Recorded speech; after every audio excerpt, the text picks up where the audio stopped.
আর এখানে আমি মাছ দিয়ে ফুলকপি দিয়ে রান্না করতেছি। মাছগুলো আগে কষাই নিছি, এখন মাছগুলো নিয়ে ফেলবো।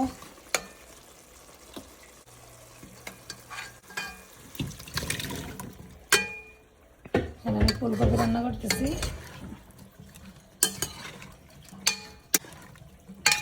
এই তো ভিডিওটা দেখতে পাবেন।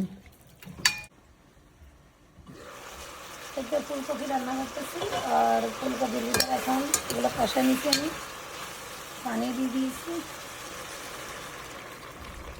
পরিমাণ মতো পানি।